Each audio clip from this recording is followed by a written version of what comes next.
TPCSI fans, you want to revolutionize your sports investing habits? Allow me to tell you about WagerWire. WagerWire is an app that helps you become a superior bettor by allowing you to sync all your sports books and track all your bets in one place. See your current action, your betting history, and stats. You could also sign up for sports books and collect bonus offers. Follow them at WagerWire on X, as it's the best account on the platform. Head to App Store or Play Store now and search WagerWire and download the app. Hey, good afternoon and welcome to In the Batter's Box. My name is Scott Webb, and thank you for joining me today. Some people know me as Beam 'em Up Scotty. I've been around the block for a little while, and we are gaining traction on this show. We are doing a lot of positive things. Yesterday's show, I think we had somewhere in the neighborhood of 150 views on Twitter, and somewhere in the neighborhood of almost 200 on YouTube. So that was really good. So as we're going and growing and trying to do these things, I wanted to make an early comment and see. Usually on Thursdays, meaning, today's Wednesday, so tomorrow, Thursday, I usually don't do a show, but tomorrow's 4th of July, and there's a lot of games tomorrow. There's a full slate. Normally I don't do Thursday games because there's not very many games. So tomorrow there's a full slate. So if you want me to do a show, just in the comments or however, just let me know, because I can do a show. We could start, maybe do 11:30 in the morning show, I do the handicapping anyway. I'm going to bet the games. So if you want me to just get on and talk about them, we can do that. But let me know if you want me to do that. Otherwise, I will just pass on it, and everybody can enjoy their 4th of July. But again, if you want me to do a 4th of July show, I will be glad to do that. Yesterday we picked on a couple of spots. Where's my notes? Yesterday we picked on Boston. We bet on Boston yesterday on the show in the first 5 innings. They did well. Crawford pitched pretty well, but that wasn't really the play. The play was that we were going against Belozo, whatever his name was, from Miami, and that was because he was in a situation where he was making his second start. His first start was a good start. And looking at his data and metrics and his numbers, it just didn't really add up. So there was some things there that, maybe we can learn from that and look at for today. Is there a copycat situation, right? Well, there is, and we'll get into that. It's not nearly as cut and dried as it was yesterday, so it's really risky. But we'll get into that, because one of the notes that I made in talking points was to try to learn from what you're doing, where your values are, and we made some money on Webbie Odds yesterday, and we posted what those look like in the EV Plus tool we used, and we're going to do that a little bit today. I'm not necessarily going to bring up the menu today and show it to you, but just that's what I do every day. And we'll bring it back and we'll throw it on here every once in a while and see what it looks like. Hey, Daniel, how you doing, brother? And as we go along and we do these things, I want to be clear that we recognize the pattern. Mr. Lucky, who aforementioned, has named this show, which I greatly appreciate. He asked a question to me on Twitter there. And one of the questions, and I'll answer that question here right now. His question to me was, in your handicapping, how much do team streaks and/or trends go into your handicap? So let's answer that question this way. First thing I do is I update my power ranking numbers so I can create my Webbie Odds, my lines. And then I create those numbers based off of the most current data that I have, and I make my lines. So I have my numbers, my odds, and I compare those odds to the book odds. And then based on those lines, I know what a good bet looks like, right? So I'm going to try to get where the value is find out what I have as EV positive bets. So I know where those bets are. So I got a list of those kinds of things. Now, I vet those out, meaning that I don't just go and say, hey, this is the greatest thing since sliced bread. And because it's the greatest thing since sliced bread, I don't have to have any kind of research or knowledge about what I'm doing. So I do go through all my handicapping notes and all of that stuff. And I will tell you this, the one thing I don't do and totally rule out is trends. I don't bet anything based on trends. Nothing. 0. 100% nothing. I used to, back when I probably had blondish, darkish brown hair, as opposed to having, platinum hair. I like that term. Platinum is better than gray. But anyway, that being said, I don't use trends at all. 0. Nothing to do with any trends. I will use streaks in my handicapping, meaning that I want to ride a streak as long as I think that I can. And I've come to a different belief on streaks because I've done a lot more research on them. I used to be like, look, just write it out until it ends. But my opinion on that has changed a little bit. Losing streaks end faster than winning streaks do. So teams that have lost 3 games in a row will go win a game faster than a team that's won 3 games in a row goes to win their 4th or their 5th or their 6th. So winning streaks, when they get up to 5, 6, 7, 8 games, it's pretty uncommon. It happens, but it's uncommon. Certainly losing streaks, especially if you're a bad team, you're going to lose some games just because you can't compete with the opponents that you have, or the pitchers don't match up, or different types of things. But I do think streaks are important to understand. And I have a situational chart that I use, and the situational chart tells me 2 things. One, I think it's important not only to know what the I'm just changing my screen here, what the team is doing, but what is the pitcher doing?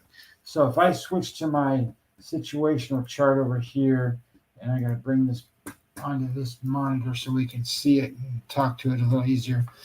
I have notes on here that says, oh, this pitcher, he's on a 2-game win streak. Well, that doesn't sound like much, but when you say that, he's 3-13 for the season. So if he's won 2 games and he's on a 2-game win streak and he's only won 3 for the whole season, I want to know that.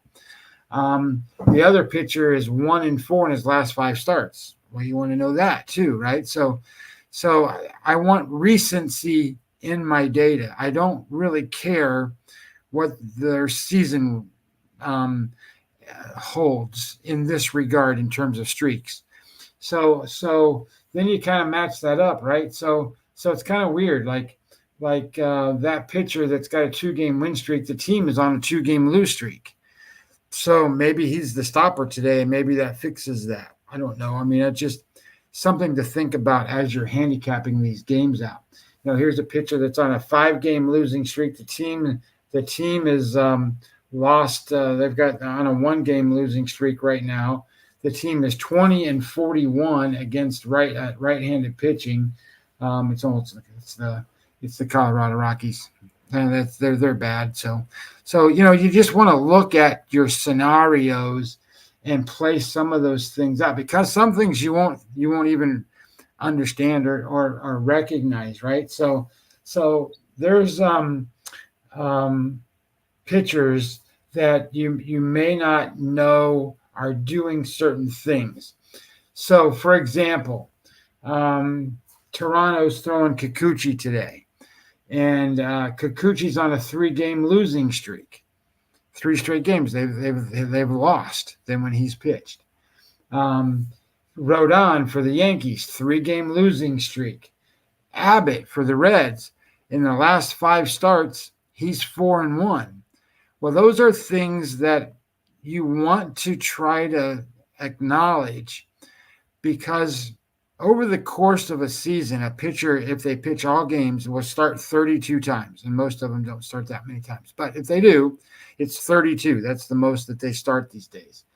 And a 5-game sequence like that, that's 1/6 of the season. That's quite a bit of the amount of the season. If they're 4-1 during that time frame, it's one of those spots where there's nothing to say they can't be 5-1 out in 6. So you want to ride that streak from that pitcher, but you also have to vet it out to the other things to make sure that it makes sense. So in answer to Mr. Lucky's question, I don't do anything with trends. I could care less about what happens with this team on a Monday afternoon and it's daytime or nighttime or how they do against this team or that team, or I don't care about trends.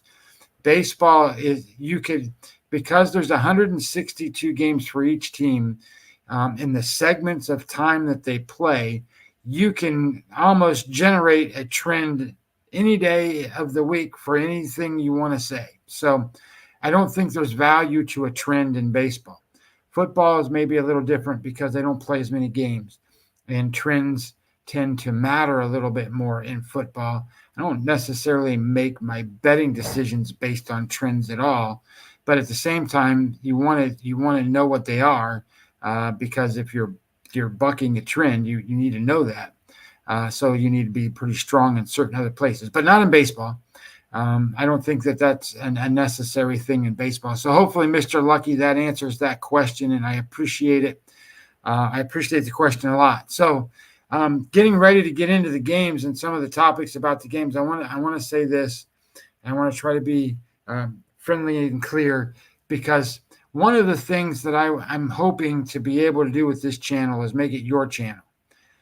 Meaning that I used to do this probably 10 years ago, and every time I jump on Twitter, I would get probably the same, if not more, people. But the reality is they would ask a lot of questions. I would break down three games or whatever, and then, hey, can you break down this game? Can you break down that game? Can you answer this question? You can answer that question. All in comments, and the interaction is great. So here's the reason I'm bringing this up. I'm a professional gambler. That's what I do. That's how I make my living. I make my money based off of what I do for that. I do charge for information, and I do charge for people that want to follow my plays, but I don't have to. And how that kind of works is this way. So I know that you can, like one of my favorite things to do is watch some of these people that get on YouTube and they watch music videos, and then they break these music videos down and do all this stuff, and like they've never seen stuff. And I'm like, how can you not ever seen Led Zeppelin and stuff? So I'm old school, so I've seen that stuff, and I think it's pretty neat to watch these people do that. And the first thing I always hear them do is say, hit the subscribe button, hit the like button, and all this stuff. And I sit there and I go, okay, whatever. I never do that, because I'm not really involved in that part of their business. But I understand. So now that I'm doing this, the reason I bring that up is this way. I don't use your money for my bankroll. Your money has nothing to do with my bankroll. It goes to support the growth of the channel and having technology and the different other things that it goes for. It's $100. That's nothing. It's nothing. But I don't even need to collect that. So the reason I bring this up is the whole purpose of this show is to do what I'm doing for baseball and then continue through it for football. But I want to get a sponsor for the show, right? To get a sponsor's going to pay you, they might pay you $1,000, $2,000 in a month. They're not going to pay me to have, 100 people or 100 views. They want 1,000 views or more than 1,000 views. So that's where I need your guys' help. We need to hit the like buttons. We need to subscribe. We need to do the notifications. We need to do all these things so that then it doesn't even matter what goes on my website. I could just put it all right here if we wanted to. And it just all goes right here. And that way I can collect some kind of funds to keep this going and expand it and grow it. So hopefully that makes sense. And hopefully that's kind of a feedback opportunity for everybody. Hey, look, man, just do us favors, hit those like buttons, hit those subscribe buttons. do all that kind of stuff. Let's get this thing up to 1,000 views. Let's really drive this home, and then we can do all kinds of fun things, because if you got a sponsor to the show, then you've got all kinds of stuff that goes. That's the ultimate goal, right? So let's build it and grow it from where we are, because we got a good base of fundamentals, and let's go from there. So I wanted to talk about the plays. So yesterday we picked on Balazzo, right, for Miami. Well, today there's another guy that's pitching in that same spot. And in that spot, he pitches today for the Angels. And his name is, I think it's Daniel or something like that.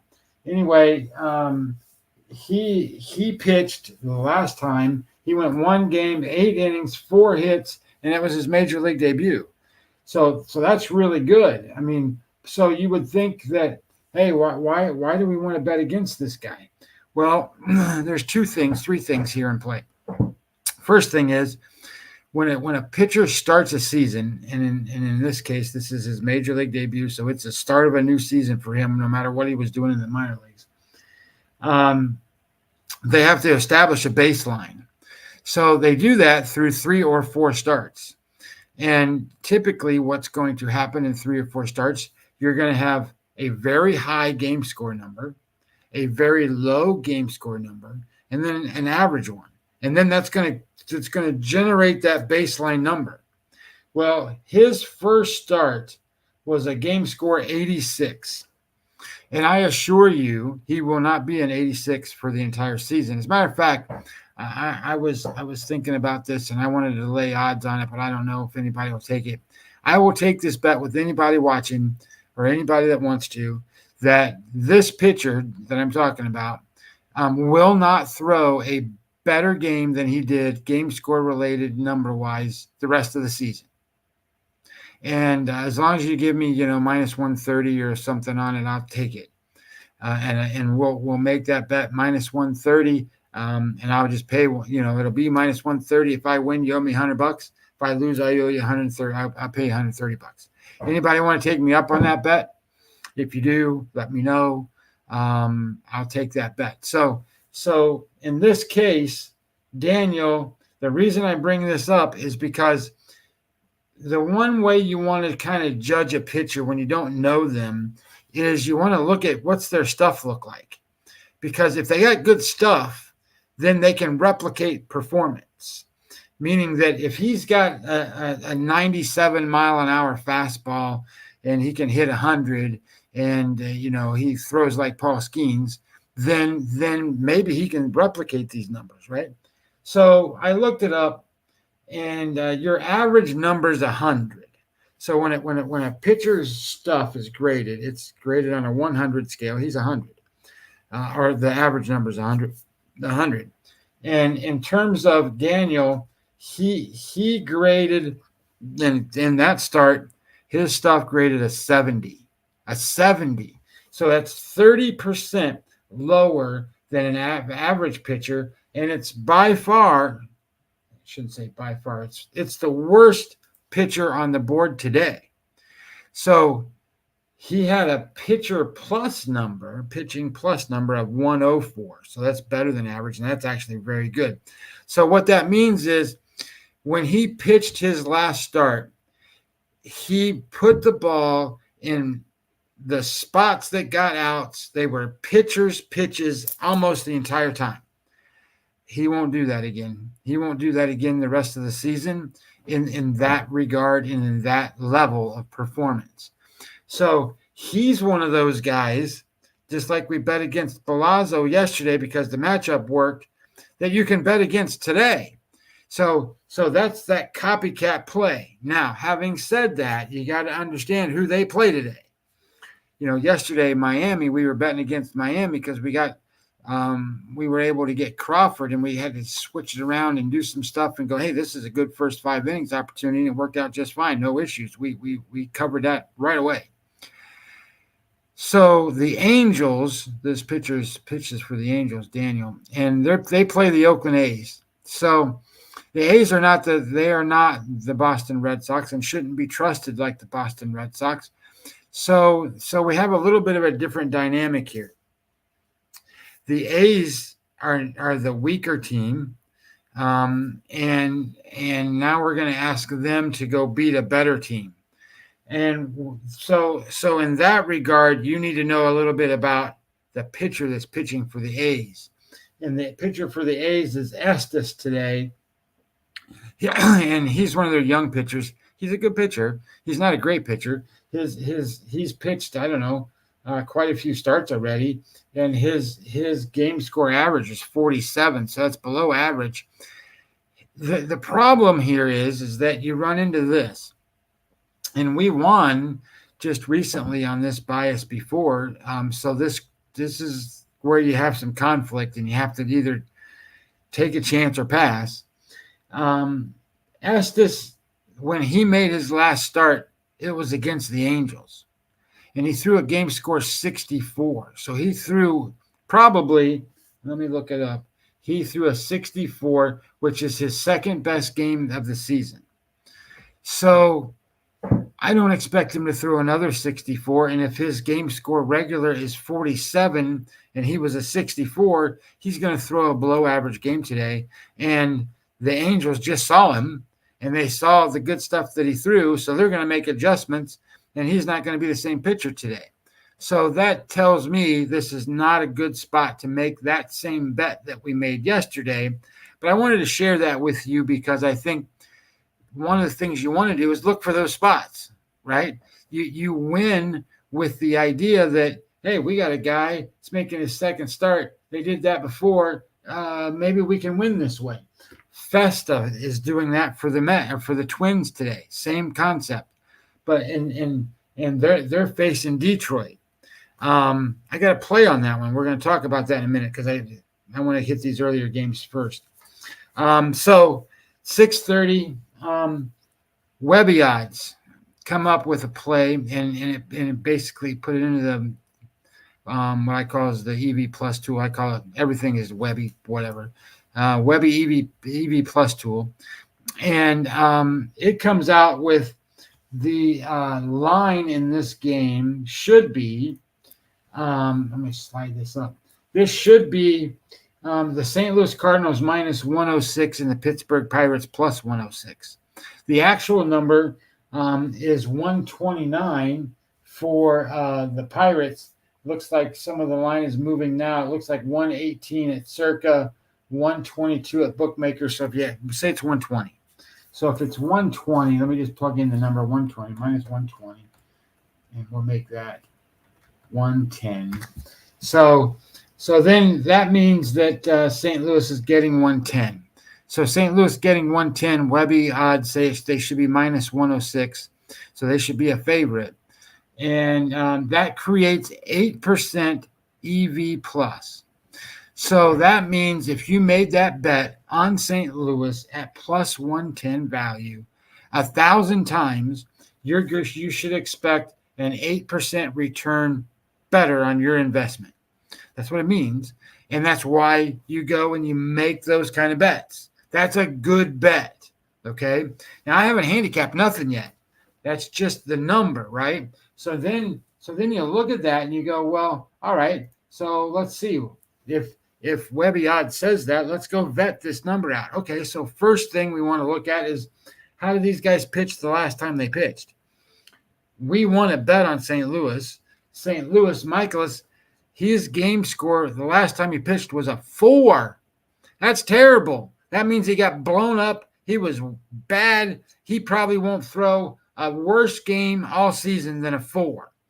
And pitchers, so if a guy throws a 4 and his season average is 48, his last 7's a 53. So if his average is a 53, say, and he threw a 4, he almost has to throw a 100. And well, if he threw 100, that would make 104 over 2 starts. That'd make a 52, right, for an average. He would have to throw a game score 100. So if he throws a game score 100, he's going to win. I guarantee you he's going to win because the other team won't have any hits and he'll throw a complete game and he'll strike out like 10, 12 guys. That's what a game score 100 looks like. So he's not going to throw a game score 100. But I do expect him to throw a well above average game today. And the Pirates, do they offensively match up to that? Sure. They are 24th in baseball currently for the last 7 days. So I think that means Michaelis is ripe for a great game, and he's got an offense that matches that. They're 24th out of 30 teams. So I like the idea that there's a good opportunity here for them. They're minus 21% in runs created plus. So that means they're 21% worse than an average offense over the last 7 days. So we like that from the Michaelis side. Okay, well, why is the Pirates favorite? Well, one, they're at home. And two, Jared Jones is pitching. So if you don't know who Jared Jones is, he's a younger kid. It's his first year really making a lot of starts. And he throws, 96, 90 to 100. Throws hard. So his last time out, he threw a game score 71. His average for the season is a 54. So he's above average pitcher, but he threw a 71. And for his last 7 starts, he's a 48. So the 71 is kind of an offset to get that number back up a little bit. But I would suspect that he's more going to be in that 50 range to average. So if he's pitching an average game, then we have a chance. We don't want to face him throwing a 71 or 80 because that's bad. That means he's on. So I like that. And then when I looked at, okay, well, where's the offense for St. Louis? Well, they're 19th. Okay, well, that's not nearly as bad as 24th. It's not great, but it's not that bad. They're minus 8%. So relatively neutral to what an average offense is. So theoretically, they're kind of an average offense here going against a pitcher who might throw more average today.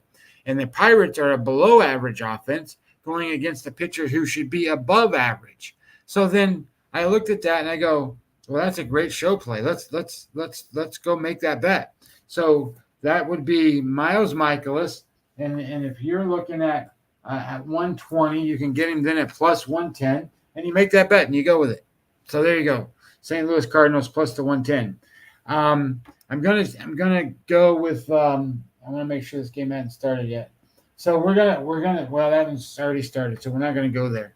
We're gonna go with 2 other plays, and these are a little bit later, so we got a little time to talk about them.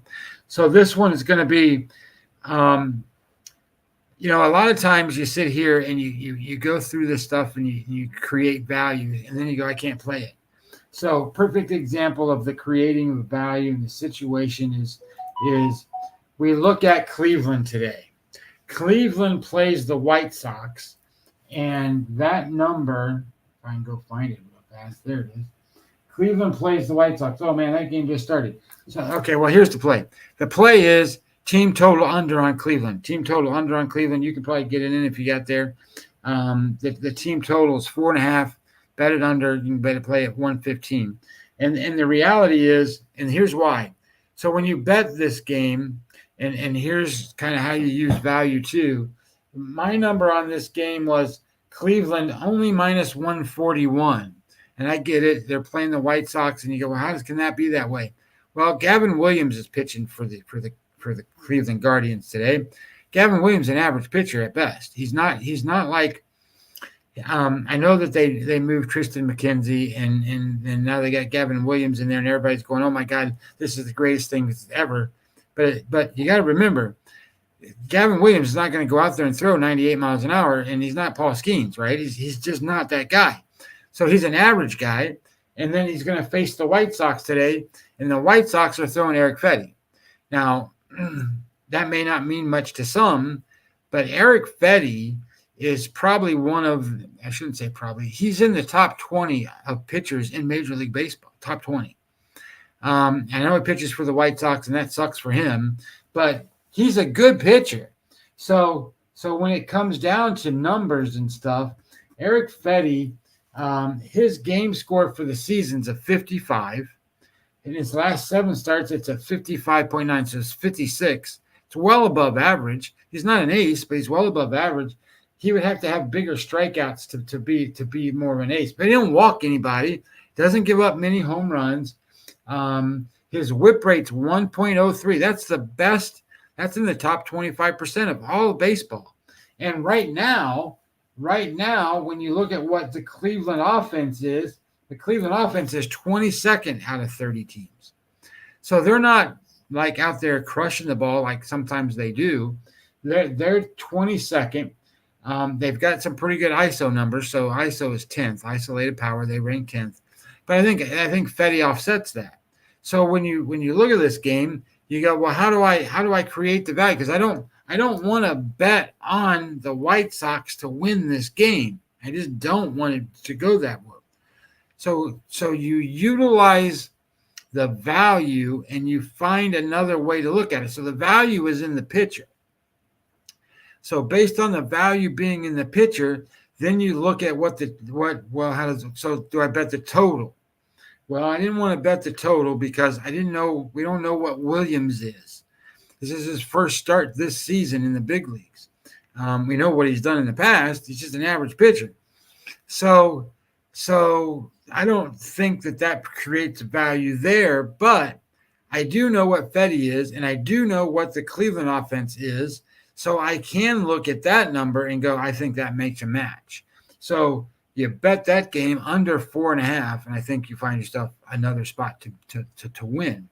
So that's another avenue and another solution to look at value betting, right? Because that's what we want. You want to bet on value. So another spot to bet on value tonight. Kansas City Royals play the Tampa Bay Rays. Now, I got to preface this. The Tampa Bay Rays, on my numbers, are not very good. As a matter of fact, they rank tied with, if not once in a while. I got the number right here. Might as well not guess. Right here. So I have Tampa Bay at winning percentage 469. That's 76 games. And so in comparison, the Toronto Blue Jays are 475 and 77. So they're right there with them. So I do my numbers based off of a marriage of certain things. I have a Fangraphs number, and I have a another number that I use, and I get these baseball prospectus numbers, and then I go, okay, I'm going to give me an average of those two numbers. That average for the Rays is 82 wins. So how do you come up with get 76? Base runs. Base runs is the adjustment factor that I use. Base runs tells me that this team has won 6 games more than they should have based off of sequencing of events. So they are power rated at 76 wins, 469. And that changes the dynamic then, because when you then look at what Kansas City is, they're a 500 team. So maybe you think the Rays are a 500 team. Well, I don't have them graded that way. I have them graded lower than that. So that can create a little bit of value. So you have to know where your numbers are generated from. But I don't have a problem with it because these numbers work. So that said, we then go and we look at what the line is. So the line in this game with Tampa Bay and Kansas City. How come I can't see? There we go. So the line, the last time I saw it was -110. So it was a pick 'em. My number in this game is Kansas City -139. And where those numbers come from is you have to make an adjustment now, right? Now you have So my numbers are going to show Kansas City being a little better, but I also am going to show that based off projected WAR numbers, Michael Wacha is a little better than Ryan Pepiot.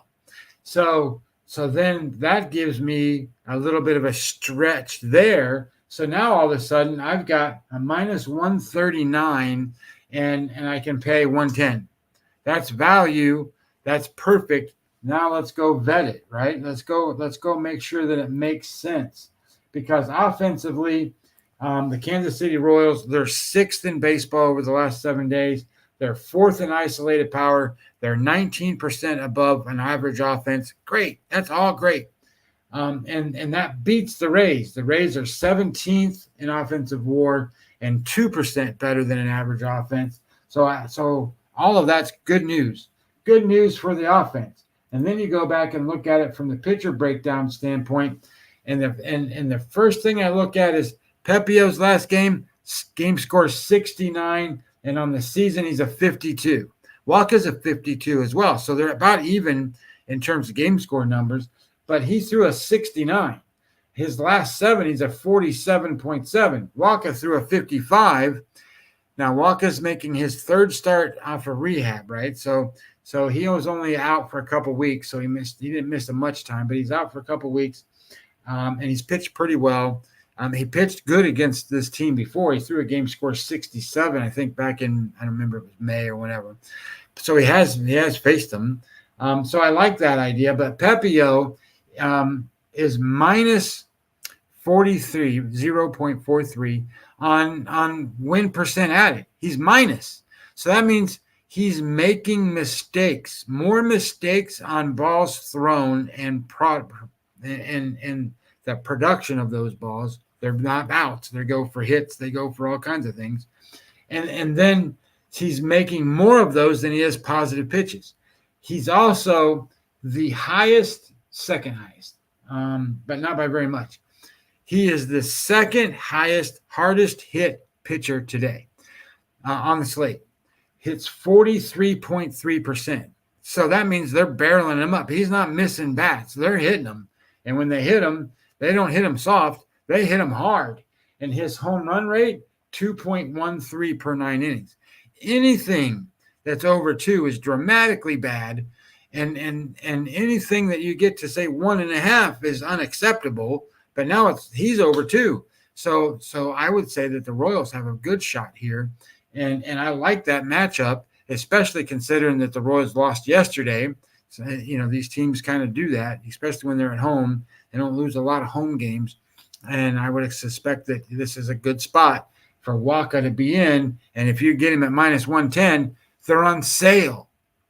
Look at it that way. They're on sale. They should be a certain number, and they're not. And you get to buy it on sale. We said about apples yesterday, man, you're buying the 49-cent apples today instead of the 69-cent apples. Man, you have more money to go but put in a gumball machine or whatever. But the point being is that you get excited about these kind of spots, right?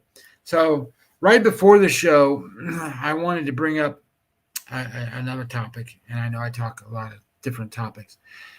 Hopefully, some of this stuff you're getting and it makes sense, and you making notes so you can refer back to. I don't know how this all works for how people watch these shows, but that's the whole point of what I'm trying to do. I'm trying to give you plenty of stuff to then do the handicap and do the research and be able to bet yourself. But I wanted to share one other thing because I don't think people really know, and I don't think you really know how certain things work and how they don't work. So I'm going to go to the pitcher for the Detroit Tigers today. His name is Keider Montero, right? And he hasn't pitched that much, but he's this year. But I told you that you can look at certain things and you can get a breakdown of pitcher performance, right? You can look at his stuff and you can go, well, his stuff grades out this, his pitcher plus grades out that. So when you're looking at that, stuff plus is just the grade on the pitcher's stuff. How much the ball moves, how much it moves horizontally, how much it moves vertically, the velocity it's thrown at. It takes into account a lot of those kinds of things for the pitcher and his stuff. The pitcher plus number refers to, and you can think of that as, okay, that's the pitcher's arsenal, right? So the pitcher plus is, how did the pitcher use his arsenal? Did he use it effectively and did he get outs? So those are two very different things, and they get graded differently. And for a guy that you want to make bets on, pitcher plus is more important than stuff plus. But if you don't know the pitcher at all, stuff plus is important because you got to see if he can replicate that stuff, right? So I wanted to bring this up because there's another little spot here. Fangraphs has a thing when you can go look at pitchers, and you can look at their pitches, and it's called pitch values. And pitch values are pretty neat, and they're pretty neat because they break down every pitch that the guy throws, and are they positive pitches or negative pitches, right? And that's a good way to think about things. Is so this guy, Kiter Montero, he throws 4 pitches. He throws a fastball, a slider, he throws a knuckle curveball, and he throws a changeup. Okay, and they're graded, these pitches. Every time he throws one, it gets graded, and it's graded based off of the result, whether the result was an out or the result was a hit or a batted ball or whatever. So they have positives and negatives. And his fastball grades out a minus 1.4. His slider grades out a positive 1.6. Just so you know, the slider in Major League Baseball is going to be the out pitch. When you look at these kind of numbers, the slider is almost always a positive number because that's the number that they get outs with. The knuckle curveball is a minus 2.7, and the changeup is a minus 0.5. So he throws 4 pitches. 3 of the 4 pitches are negative pitches. Well, that can't be good. Well, it's not. You want a pitcher that's going to have 3 positive pitches that are good and maybe 1 negative pitch that he throws up there occasionally just to keep guys safe. Well, who does he face today? Well, they face the Minnesota Twins. And the Minnesota Twins, can they take advantage of a pitcher that has 3 negative pitches that can't get outs with them? Well, let's see. The Minnesota Twins currently are 5th in baseball on offensive WAR. They're 8th in isolated power. They're 24% better than an average offense. They have 6 guys in their lineup that are over 1+ WAR. Correa and Buxton leading the way. I have no problem with this. So, and just doing a quick thing that I was going to talk about, I made a play. I just bet the Minnesota Twins first 5 innings minus a half a run to take advantage of that pitcher, and I got it minus 5.5 or minus 0.5, right? The run line minus a half a run. So, and it's minus 120. But let me share this with you because I look at that differently, right? I don't think of it as the run line. Minnesota, all they have to do is win the game, or win the first 5 innings. That's it. Just win the first 5 innings. That's how I look at it. So if you had to run line the full game, then they got to cover runs. They just got to win the first 5 innings. And against a pitcher like that with the offense they have, it's a home game for them. I think they can do that. And their pitcher today is Festa. Festa's he's not Paul Skeens, but he's in the same ilk. And what I mean by same ilk is he's a highly touted prospect that pitches pretty well. And he had a pretty good start the first time until he got into the 5th inning. In the 5th inning, he gave up some runs. So, but they placed the Tigers today. Tigers, number 30 out of 30 offenses. So I like the play. That's why I'm adding it on here at the very end, and I'm kind of going from there. So that's today's show. Hopefully you got some stuff out of it. Again, guys, look, I want to do this. I want this show to be meaningful to you. If I didn't cover a game you want me to talk about, just ask. Just type it into the comments. I appreciate Mr. Lucky asking a question before we spend a little time on his question. And 2, follow me on Twitter. It's at Webbie20MLB. Simple. 20 was my number, obviously MLB. And go to my website. Sign up to get when I write an article or post things. The newsletter's free, doesn't cost anything. If you want to be a client, you can do that too. It's $100. Get all the information, get all the EV Plus tool stuff, get all the Webbie odds, the pitcher reports, weather information, the offense, the clusters. I call them offense and clusters. What I look at is, do they stack up? Do they match up? How does a lineup work? And then a score predictor. You get all of that stuff. For that $100 for the rest of the season, and again, I don't use your $100 as my bankroll. I don't care about that. But I'm trying to do is promote this show to get a sponsor. We want a big sponsor on this show. So if you guys can do me those favors and like and subscribe and put on notifications and do all that stuff that those people say on those shows that are watched that are influencers or whatever they call those people, and they do that stuff. And I'll be honest, I think the value of a show like this helps you not only today to make money, but it helps you tomorrow to make money, helps you next week, helps you off the rest of the year, and helps you next year. And those guys that are on those shows, man, those guys are getting thousands of views, 20,000, 30,000 views. And I sit there and go, oh my God, I can't believe it. And they offer no way for the viewer to make any money or do anything or get anything tangible out of it other than just a viewing experience. So if you guys can do those things, that would help me out. That will help the show out. That will help us grow and help us get going. So again, I'm really, really looking for engagement. I'm really, really looking for a lot more questions. I want feedback. I want to share. I want this show to be whatever it is you kind of turn it into. And hopefully we can get it going from there. But that's it for today. Nobody asked me or nobody responded to the first thing I asked about, which was, do you want me to do a show tomorrow? We got a lot of people on the line today. So, I mean, that tends for me to believe you want me to do one. Tomorrow is July 4th. The games, I think, start at 11:30. I don't think I should come on before 11:30, so we might miss the first one. And I don't normally do a Thursday show. Normally it's a travel day. So if you want me to do one, hit me up with some feedback or do something that I kind of get the idea that you want to show, and we'll work that in. All right, guys. Have a great night. Hopefully things work out, and make your bets good bets. Don't make dumb bets. And hopefully you win, and hopefully things go well. And I will see you.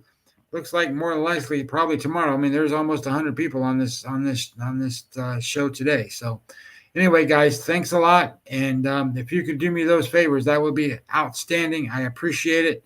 And I will see you tomorrow.